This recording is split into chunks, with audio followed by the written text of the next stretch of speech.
Hey guys, it's Cal from the Lighting Doctor here. I hope you guys enjoy this video with some more great landscape lighting tips. To learn more about landscape lighting, go and check out our website at lightingdoctor.ca, or if you want to see what a real quality landscape light should look like, go and check out our Try It Before You Buy It offer, where you can get a premium quality fixture at a discounted rate with your very own battery pack, so you can go and test out how that light's going to look and feel what a real premium quality light should look like.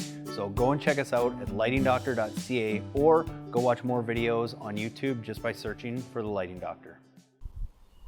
Hey, Dickie, first off, I just want to thank you for sending in your pictures and requesting a consultation. You got a beautiful, beautiful home. This is kind of my dream property for landscape lighting because it's very simple, but you can really make it stand out. I'll show you some ideas. You might not be able to do them just because of some of the concrete work, but I'll give you all the ideas anyway, and you can kind of decide from there. And then from there, if you want me to help you work on building a kit, we can definitely do that. But what I would start with is definitely the front of the house. I mean, you have a beautiful, beautiful home with some beautiful brickwork here that you really, really want to highlight as much as possible. So the way I would do that is I would first start with the whole front section here. I think the way I would do this to balance it most effectively, I mean, in a perfect world, I would probably try and get an accent light. Now, just keep in mind, I'm going to talk about the accent lights, which is these guys here, and I'll just go to, just based on your pictures, I'm guessing you're not in Canada because there's not 3 feet of snow, but our accent lights, like these guys here, work really well for that. And the only thing, because it's that second story, you're going to want to put a higher intensity bulb in there. So we would just put a slightly brighter bulb in there, so it makes sure to get to the second story, because if you just use a standard landscape light that you're going to find on Amazon and all those places, it's not going to do a real good job of getting to the top. So what I would do is I would probably have an accent light kind of at the side of the shutters, in the middle of the shutters, and then I would probably try and get another one, and that's where I'm thinking, you know what, I think you'd almost be better off trying to get it in between the windows. Now the key with this is it looks like these shrubs are probably pretty close, so you might have to get it just behind these shrubs and have it shining pretty straight upwards, and that's where it might be a good idea to try and get one underneath both of the windows, and then another one, if you can, if these shrubs aren't too close, closer to the house, that's shining straight up, because then it's going to do a good job of lighting this middle section, but then that light's going to, because you have the angle, it's still going to catch a lot of the stonework. The reason I wouldn't do where I would typically put one here, here, and here is because anything that you put here, really a lot of that light's going to get lost over here. And I think what you're going to want to do is use one of the standard accent lights, which is the 20 watt equivalent, so not as bright because you don't have to shoot it as high, but actually get it kind of at the base of these pillars and light this entranceway. And I'll show you just kind of a quick example. It's not the best picture of it, but kind of here they've used 2 because your pillars are closer together. I don't think you need to do that. I think you could just have one in the middle. And what that does, it really just makes the entryway more inviting. And the nice thing too is when that light hits that top soffit area, it almost acts as pot lights, and it creates kind of some reflective light, so it helps light up that whole area. So that's probably what I would do, is I would try and get kind of 2 close to the window. If you can get them about 12 inches back from the house and have them shining almost straight up is ideal. If not, bring them a little bit further back. But the biggest mistake I see people do is when they do that, they try and shine it at the house, and then you end up shining it in the window or creating this big hot spot, where if you bring it back a little bit more and have it shining up, you're going to do a better job of getting all the brickwork up here. And then that's especially where if this one in here, you can get it a little closer. Whatever you're going to kind of miss in this area from having those a little bit further back, you're going to catch it with that one. So and I would do that on both sides. I would do 3 on both sides of the house like that. I would have 2 accent lights on both sides of this front entryway, which I think would look amazing. In a perfect world, I would love to somehow get a light mounted up here that catches this second peak, but I think you're going to have a real tough time hiding wires. So the next thing I would do is I would focus a little bit on this second story, these second story dormers, as well as the second story peak. And how you do that is actually quite simple. You have your long gutter here. You can actually just drop the wire right in there. Because all the connections, everything we use is wireproof. It's the best way to hide the wire, is actually just drop it right in there. and run your wire up here and then run it in the gutter, and then you can mount a light here that catches, again, just a standard accent light that catches this dormer, and then another one here that catches this dormer. And then the other thing I would do is I would probably try and mount one somewhere in here and somewhere in here that shines up in this top section. I'll show you kind of an example of here where they've done that a little bit, where they've kind of got those lights placed here, and it really does a nice job of catching that that peak area. Now, they didn't do the top dormers in this one, and I can't remember if I have a picture of where they've done that, but here's an example. You can see where they didn't do that, and it really missed this whole top of the section of the house. Now, it is a little bit more work. I don't love heights, so I don't love doing it, but we do it because it just adds that extra level of lighting that I think you really want to do, especially when you got a great, house like you do with some really nice stonework. I think it would be a shame to miss some of that. From there, you can always add path lighting.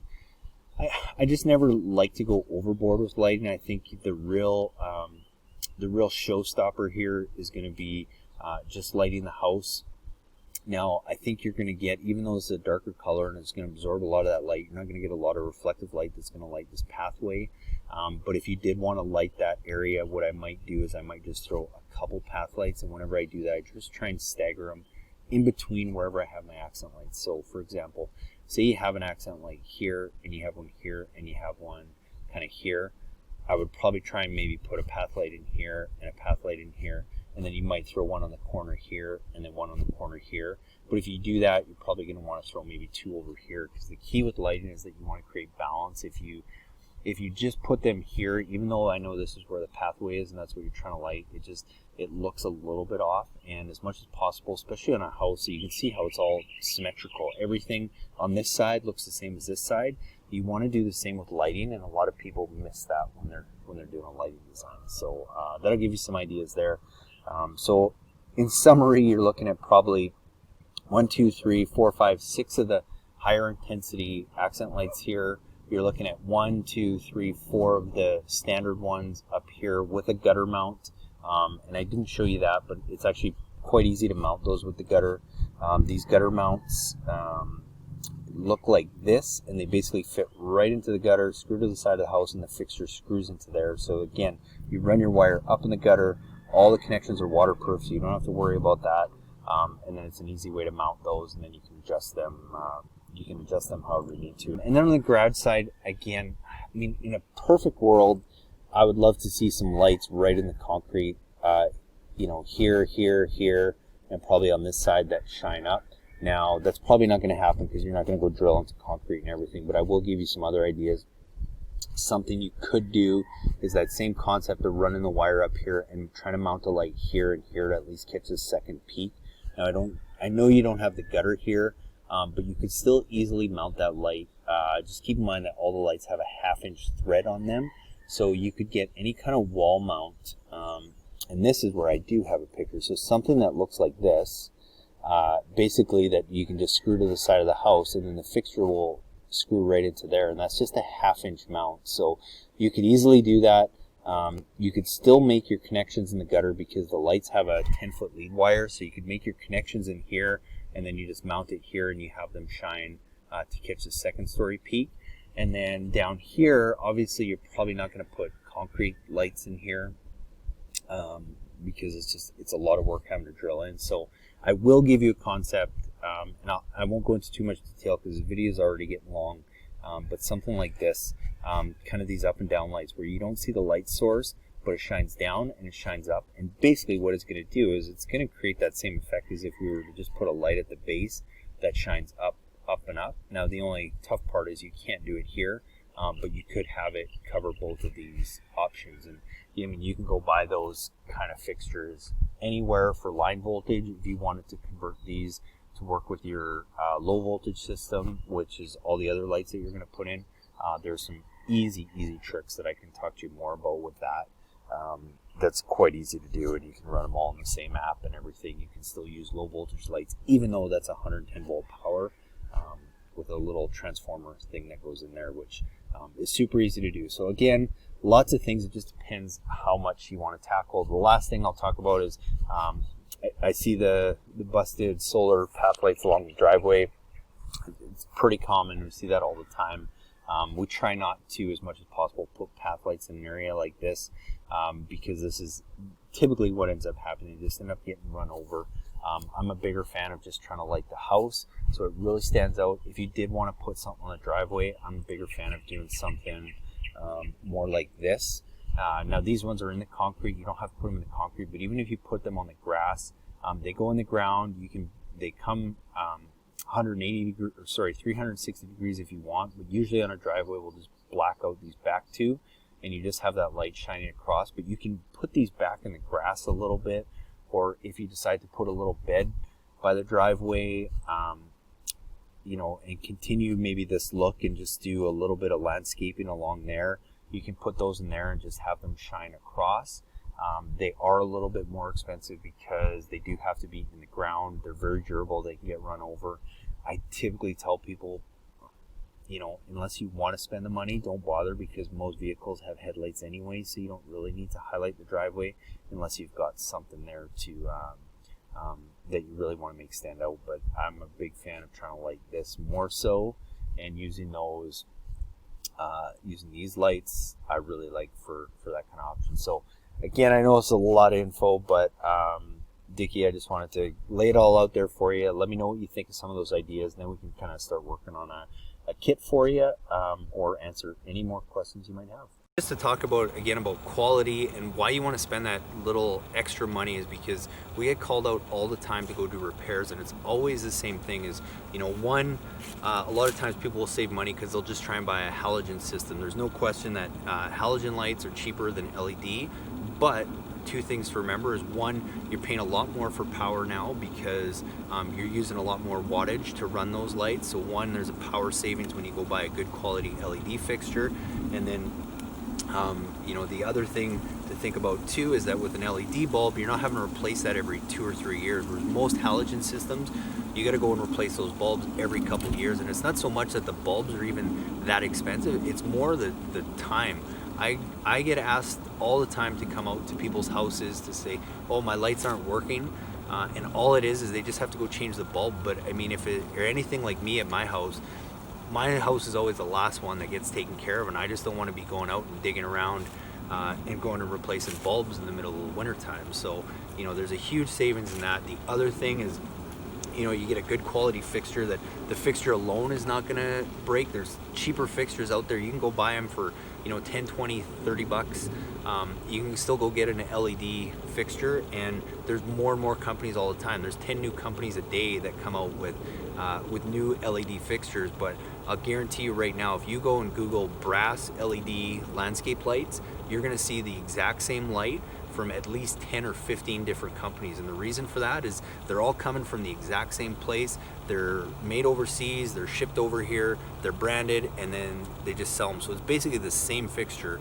You're just getting it from a bunch of different companies. And not that there's anything wrong with those fixtures, but they're not the same quality, and it's the reality of it. And I know a lot of them will say, they have lifetime warranties and all that kind of stuff. That's part of the reason why we love FX Luminaire and Hunter and a couple other companies, is because I know if there's a problem with one of my lights, it's instant. There's no questions asked. They're going to replace it because they stand behind what they offer. Even though there might only be a 5 or 10 year warranty on these, I know for a fact that if I have an issue, I'm going to get that light replaced. So it's an actual warranty. Whereas I've had, and we've dealt with other light companies in the past and used their fixtures, and yes, they have a lifetime warranty, but good luck trying to get that honored, because you got to go through so many hoops in order to get that light replaced that I literally have a garage full of old fixtures because we've tried everything that I've never bothered to get replaced, because there's so many things that I got to jump through in order to get that new light replaced. It's just not worth my time to go and do that. So that's another reason why we stand behind a good quality product, and that you're going to get the support and valid warranties when you go and buy a good quality fixture like this. The other thing is, the fixture is not going to get knocked over or busted by a lawnmower or a kid or a dog or anything like that, because they're built with really quality materials, with really good quality ground stakes. There's so many other reasons that I could get into why you want to go and spend a little bit more money on a good quality fixture. And yes, it's going to cost you a little bit more up front, but you're going to save a lot more money in the long run. But more importantly, you're going to save your time, because that's the one thing that you can't get any more of. So if I can help you put a good fixture in that's going to save you money and is going to save you time, then that's why we're going to recommend always spending that little extra up front to buy a good quality fixture. Hey guys, I really hope you enjoyed that video presentation with some great tips and tools on how to go and properly and effectively light up your landscape.